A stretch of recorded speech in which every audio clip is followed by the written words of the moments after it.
En este capítulo vamos a hablar sobre el tráfico de proteínas entre los distintos compartimentos celulares. Vamos a analizar de qué manera las proteínas sintetizadas en los ribosomas llegan a sus diferentes destinos, cuáles son las señales que tienen esas proteínas y cuáles son los mecanismos de transporte por los cuales llegan a las distintas partes de la célula. Sabemos que las bacterias, que son células procariontes, no tienen organoides, o sea que son un solo compartimento que está rodeado solamente por la membrana plasmática. No hay una división dentro de la célula bacteriana. De esta forma, todos los procesos bioquímicos que suceden en la bacteria ocurren en un solo lugar. Por ejemplo, la duplicación del ADN se realiza en el mismo lugar que la traducción, y a su vez todo esto ocurre en el mismo lugar que los diferentes procesos bioquímicos por los cuales se degradan o se sintetizan otras sustancias. Pero a diferencia de las bacterias, las células eucariontes no son un compartimento único, sino que están divididas en distintos sectores separados y al mismo tiempo conectados por distintos mecanismos.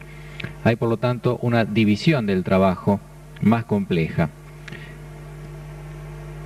Algunos de estos compartimentos son los organoides, que ya ustedes conocen. Cada organoide entonces es un compartimento rodeado por una membrana o dos, en el cual suceden procesos totalmente distintos a los que ocurren en otro compartimento. Cada compartimento tiene su propio juego de enzimas, sus propias proteínas y otras moléculas especializadas. Por ejemplo, en el núcleo, que es un compartimento, hay proteínas, enzimas y moléculas que no son las mismas que hay en el retículo endoplásmico granular o en el liso o en el Golgi. Son compartimentos distintos. Y a su vez, en ninguno de estos lugares hay los mismos elementos que existen en el citosol, que es otro compartimento. Para comprender el funcionamiento y la estructura de la célula eucarionte, tenemos que considerar estos compartimentos como si fueran estaciones de trabajo, entre las cuales hay medios de comunicación, por el cual se transfieren entre ellas distintas sustancias como proteínas. Y menciono las proteínas porque las proteínas son las que jugaron un papel central en la compartimentalización de la célula. Entonces debemos considerar al núcleo como una estación de trabajo. Otra estación es el retículo endoplásmico granular, otra es el liso, otra es el Golgi, otra es el citosol, y así los demás organoides. Y todas esas estaciones de trabajo se encuentran comunicadas por un sistema de transporte que varía entre un compartimento y otro. Ese sistema de transporte va a llevar las proteínas, que son las moléculas más específicas, como mencionamos antes, que hay en cada compartimento. De modo que ese tráfico de proteínas de un compartimento, de una estación a otra, es algo sumamente importante y está muy especializado en la célula eucarionte. Para el estudio de estos compartimentos y de sus relaciones vamos a utilizar diagramas como este, donde hemos marcado cada estación de trabajo o cada compartimento como un rectángulo con su nombre y una flecha que indica en qué dirección es el tráfico entre un compartimento y otro, por ejemplo del citosol a los peroxisomas, y esa flecha tiene un color que nos va a indicar qué tipo de transporte es el que lleva las proteínas desde un compartimento hacia el otro. Tenemos aquí una idea de la complejidad que tiene este tráfico, ya que en una célula de mamífero hay más de 10 billones de moléculas de proteínas de 10.000 tipos distintos, que van a distintos lugares, a distintos destinos. Por lo tanto, ese tráfico tiene que tener un sistema que le permita a cada una de esas 10 billones de moléculas de proteínas circular por la célula y alcanzar el destino para el cual fue fabricada. Por ejemplo, una proteína que tiene que ir del retículo endoplásmico al Golgi tendrá que tener una señal que le indique a dónde tiene que ir, pero además el aparato de Golgi tendrá que tener también una señal que le indique a la proteína que ese es su destino. Ese destino lo alcanzan por la combinación de la señal que tiene la proteína con el marcador del destino, en este caso del Golgi, a través de un mecanismo que hace entonces que cada proteína vaya al lugar que le corresponde. Las proteínas tienen un origen común, ya que todas son sintetizadas en los ribosomas. Lo que difieren es en su destino.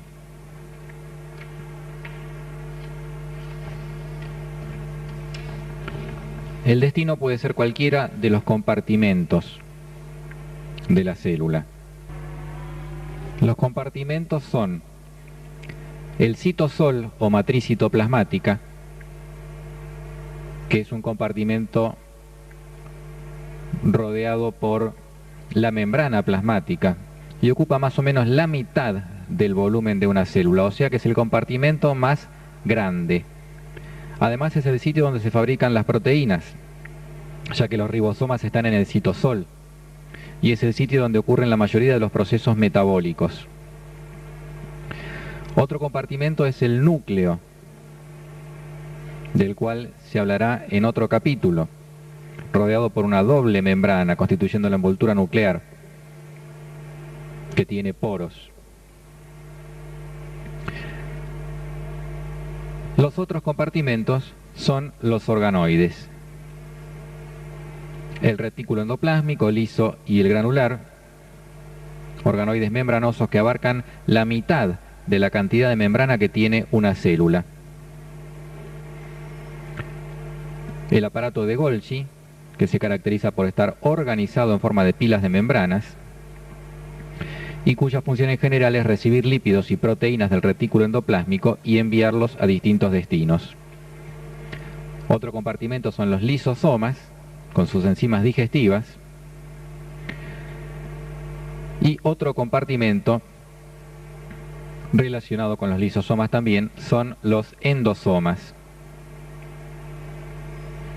Por último, otro compartimento son los microcuerpos o peroxisomas, que actúan en reacciones de oxidación, y las mitocondrias, que actúan en la generación de ATP. Todos estos organoides hacen la misma función en cualquier célula, de modo que las células no difieren en sus organoides, en el tipo de organoides que tengan, sino que difieren en la cantidad de organoides. Por ejemplo, si una célula se ocupa fundamentalmente de procesos que requieren energía, tendrá muchas mitocondrias. Y si es una célula que se ocupa de la secreción, tendrá un importante aparato de Golgi. Todos los organoides juntos ocupan aproximadamente la mitad del volumen de la célula. La otra mitad, como ya dijimos, es la matriz citoplasmática o citosol. Los compartimentos no están distribuidos al azar.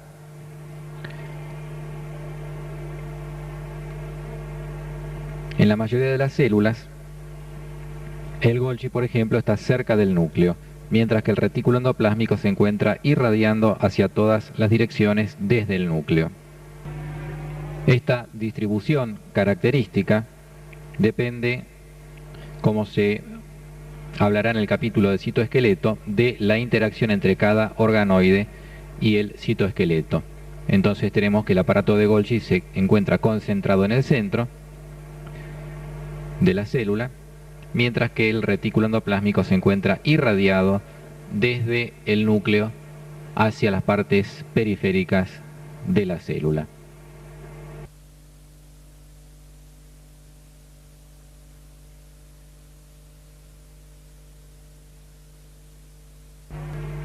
¿Cómo ha sido la evolución a través de la historia de la célula de estos compartimentos? Las relaciones entre los distintos compartimentos se explican a partir de la célula procarionte primitiva o arquibacteria que tenemos en la pantalla, que apareció hace unos 3.000 millones de años. ¿Cómo era esa arquibacteria? Tenía una membrana plasmática, un solo compartimento en su interior, el citosol o matriz citoplasmática, un cromosoma, una molécula de ADN, pegado a la membrana plasmática, y ribosomas unidos entre sí por una molécula de ARN mensajero, y también esos ribosomas unidos por su subunidad mayor a la membrana plasmática. Vemos entonces que los dos elementos característicos de la arquibacteria, el ADN y los ribosomas, estaban unidos a la membrana plasmática. Se produce a partir de esa arquibacteria la invaginación de la membrana plasmática, tanto en la zona donde está unido al ADN como en la zona donde está unido a los ribosomas. ¿Y qué es lo que sucede por esa invaginación? Lo vemos en el siguiente esquema. Al producirse esa invaginación que vemos aquí, como si hubiéramos introducido un dedo en la superficie de la membrana, va a quedar formado el mesosoma, al cual está unido la molécula de ADN, y también van a quedar los ribosomas unidos a la membrana plasmática invaginada, o sea, al mesosoma, con lo cual queda formada la eubacteria, que son las bacterias que conocemos en la actualidad, las que han llegado hasta la actualidad. En un paso siguiente, en la evolución, la invaginación se profundiza y se independiza de la envoltura nuclear. Y esa invaginación profundizada con la molécula o las moléculas de ADN unidas queda convertida en el núcleo. Y como se ve comparando con el esquema anterior, esa invaginación también tenía membrana unida con los ribosomas, que pasó a formar el retículo endoplásmico granular, y por eso el retículo endoplásmico granular está unido a la envoltura nuclear. Por eso los ribosomas están unidos al RE y por eso los cromosomas están unidos a la envoltura nuclear. Esta sería la célula eucarionte. Comparemos con el esquema anterior y vemos que al profundizarse esta invaginación rodea totalmente al ADN formando el núcleo queda en contacto con esta parte que va a ser el retículo endoplásmico granular y ese queda unido siempre a los ribosomas. Tenemos entonces ahí la evolución de las eubacterias hacia las células eucariontes. Lo mismo sucedió para el origen de las mitocondrias, según la teoría ya conocida por ustedes de la simbiosis original, que explica que esa célula arquibacteriana incorporó por invaginación también de la membrana, o fue incorporada, mejor dicho, por una célula eucariótica primitiva, y de la combinación de esa arquibacteria con la célula eucariótica primitiva se formó la célula eucariótica definitiva.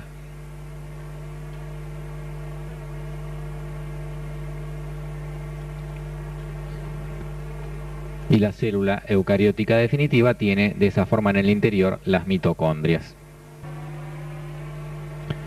Veamos ahora el tráfico de proteínas entre estos compartimentos que ya hemos definido y analizado. Las proteínas las podemos clasificar de acuerdo al tipo de tráfico y al destino que van a tener en proteínas con señal o proteínas sin señal.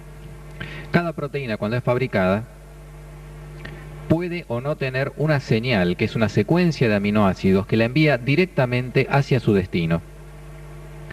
Las proteínas que no tienen ninguna señal quedan donde fueron fabricadas, o sea, en el citosol, en la matriz citoplasmática, ya que los ribosomas que las fabrican quedan libres. Mientras que las proteínas que tienen una señal se dirigen hacia un destino específico porque los ribosomas se unen al retículo endoplásmico y meten en su interior esas proteínas. Las proteínas que no tienen ninguna señal entonces quedan en el citosol. Las proteínas que tienen una señal van a su destino, que puede ser del citosol al núcleo, a las mitocondrias, a los peroxisomas o a los plástidos en las células vegetales, o también al retículo endoplásmico. Esos son los destinos.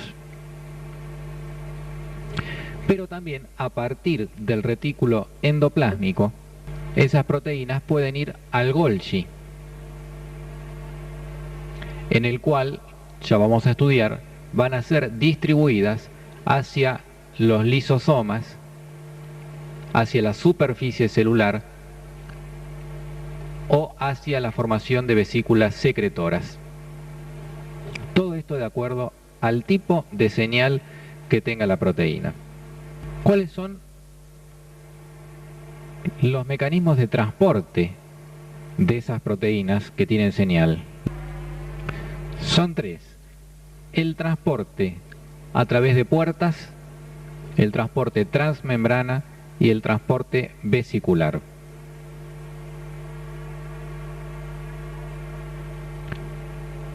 El transporte a través de puertas es exclusivo para las proteínas que van al núcleo. El transporte transmembrana es para proteínas que van a las mitocondrias, peroxisomas, retículo endoplásmico y plástidos.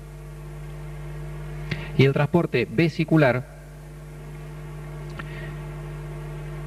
es para las proteínas que van del retículo endoplásmico al Golgi, del Golgi a los lisosomas y del Golgi a las vesículas de secreción. En este diagrama de tráfico hemos representado con un color distinto cada tipo de transporte. Del citosol al núcleo, en un transporte que es de ida y vuelta, o sea, bidireccional, como ya fue mencionado en el capítulo de núcleo. Del citosol, decía entonces, al núcleo, el transporte es a través de puertas, que lo hemos representado en color rojo. Y es un sistema de transporte que es exclusivo entre el citosol y el núcleo. Se llama así porque las proteínas entran por los poros, que son como puertas, que dejan pasar específicamente ciertas macromoléculas debido a la existencia de los complejos del poro. En color azul hemos representado el transporte transmembrana. Y ese transporte lo utilizan las proteínas que van a ir desde el citosol a la mitocondria, a los peroxisomas, a los plástidos o al retículo endoplásmico. En este caso, las proteínas atraviesan la membrana directamente y se meten en el interior de su destino por traslocación, debido a la existencia de proteínas traslocadoras específicas que hay en la superficie de estos organoides. La proteína transportada por este mecanismo transmembrana tiene que estar desplegada, o sea, solamente con estructura primaria, para poder entrar a cualquier organoide por este sistema. No tiene que tener estructura secundaria, ni terciaria, ni cuaternaria, la cual la va a adquirir después de entrar. En color verde hemos representado ahora el transporte vesicular. En este caso, las proteínas que llegaron al retículo endoplásmico por transporte transmembrana se dirigen hacia el Golgi a través de las llamadas vesículas de transición y salen del Golgi también por ese sistema de transporte vesicular con destino a los lisosomas, superficie celular o vesículas de secreción.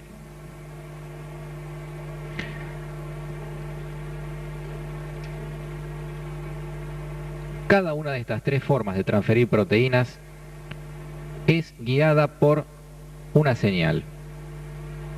Y esa señal tiene que ser reconocida por los receptores de cada destino. O sea, cuando se fabrica una proteína tiene una señal que indica qué transporte va a tomar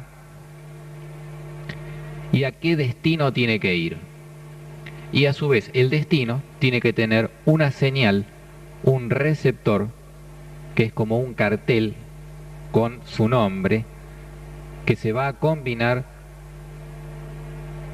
con la señal de la proteína que le llega. ¿Qué son esas famosas señales? Tenemos aquí el destino y de este lado la señal. Las señales son todas secuencias de aminoácidos.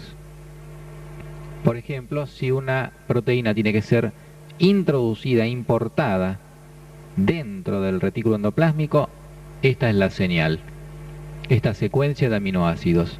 Si tiene que ser retenida en la luz del retículo endoplásmico, esta señal. Si tiene que ser importada por la mitocondria, esta otra. Importada por el núcleo, esta señal. Importada por los peroxisomas, esta pequeña señal de 3 aminoácidos. Si tiene que ser unida a la membrana, esta otra señal. En resumen, vemos que las señales son todas secuencias de una proteína. Pero puede haber dos tipos de señales, dos tipos de secuencias dentro de esa proteína, que se llaman péptido señal y parche señal. El péptido señal es un segmento de la proteína, un segmento situado en la punta, como en este caso, o puede estar también en el medio de una proteína, como vemos en esta proteína desplegada, o como vemos en esta proteína plegada. Es un segmento único, que al plegarse la proteína queda en un extremo, o como ya decía, puede estar en algún sector intermedio. Esos péptidos señal se utilizan para el tráfico de proteínas del citosol al retículo endoplásmico, a las mitocondrias, a los peroxisomas y al núcleo. O sea que cuando el transporte se realiza en forma transmembrana, se utiliza un péptido señal. Y cuando el transporte se realiza por puertas, también se utiliza un péptido señal. El parche señal está formado por varias regiones que se unen para formar ese parche. Esas regiones están en distintas zonas de la proteína, como se ve aquí en una proteína desplegada. Y aquí lo vemos en la proteína plegada, donde vemos que esas distintas regiones se encuentran tridimensionalmente unidas, formando una estructura que se utiliza cuando las proteínas tienen que ir al Golgi y del Golgi a los lisosomas. O sea, cuando se utiliza un sistema de transporte vesicular. El parche señal no es eliminado después que la proteína alcanzó su destino. Queda en la proteína definitivamente. Mientras que el péptido señal suele ser eliminado una vez que la proteína llegó a su destino. Y es eliminado por una enzima que se llama peptidasa de señal, que separa ese péptido señal, el cual luego es degradado. En este esquema mostramos las distintas estaciones o compartimentos. Mostramos la relación que hay entre esos compartimentos con una flecha. Con el color mostramos el mecanismo de transporte que utilizan entre un compartimento y otro. Con rojo, el transporte a través de puertas. Con azul, el transporte transmembrana. Y con verde, el transporte vesicular. Esta es la parte que sigue del retículo endoplásmico hasta llegar a la superficie celular.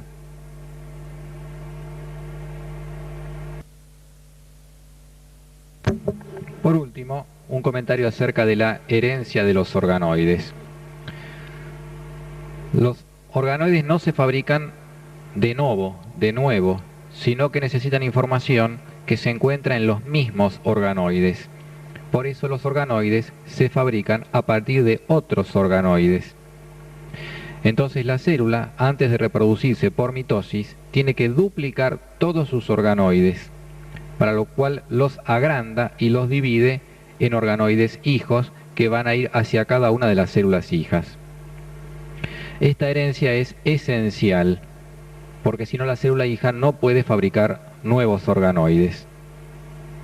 La información que se requiere para construir un organoide no está en el ADN del núcleo, sino que está en el mismo organoide. Y esto se llama información o herencia epigenética, o no mendeliana o materna.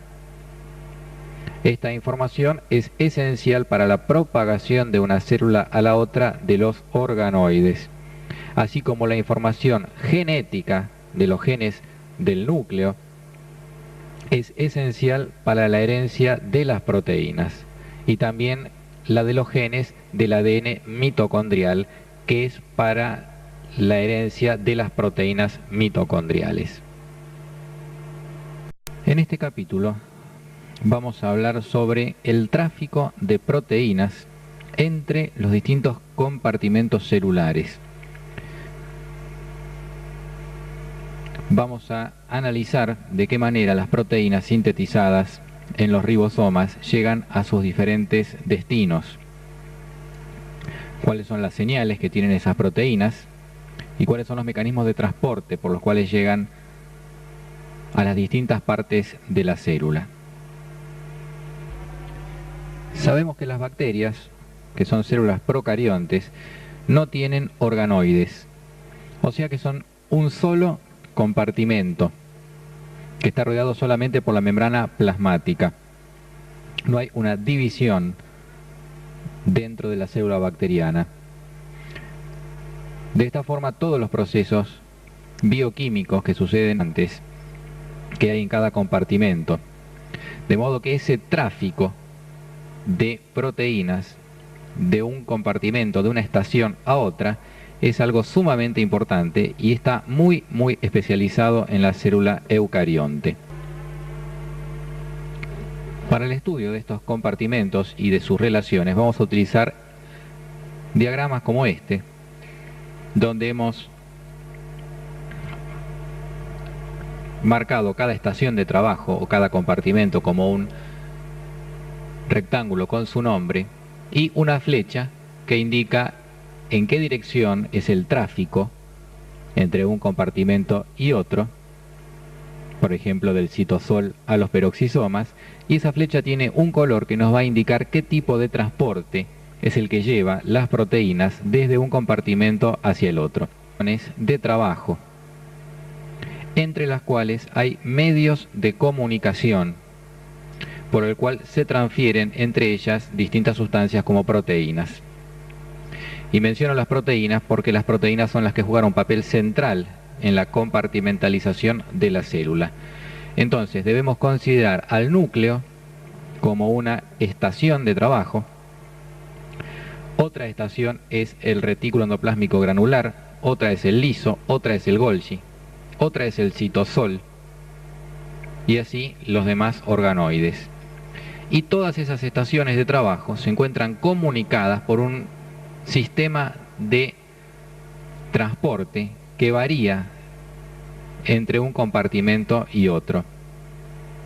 Ese sistema de transporte va a llevar las proteínas, que son las moléculas más específicas, como mencionamos antes, en el cual suceden procesos totalmente distintos a los que ocurren en otro compartimento. Cada compartimento tiene su propio juego de enzimas, sus propias proteínas y otras moléculas especializadas.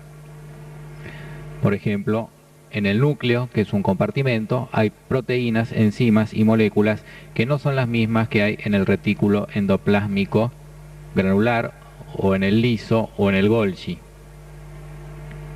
Son compartimentos distintos. Y a su vez, en ninguno de estos lugares hay los mismos elementos que existen en el citosol, que es otro compartimento. Para comprender el funcionamiento y la estructura de la célula eucarionte, tenemos que considerar estos compartimentos como si fueran estaciones. En la bacteria ocurre en un solo lugar. Por ejemplo, la duplicación del ADN se realiza en el mismo lugar que la traducción, y a su vez todo esto ocurre en el mismo lugar que los diferentes procesos bioquímicos por los cuales se degradan o se sintetizan otras sustancias. Pero a diferencia de las bacterias, las células eucariontes no son un compartimento único, sino que están divididas en distintos sectores separados y al mismo tiempo conectados por distintos mecanismos. Hay por lo tanto una división del trabajo más compleja. Algunos de estos compartimentos son los organoides, que ya ustedes conocen. Cada organoide entonces es un compartimento rodeado por una membrana o dos.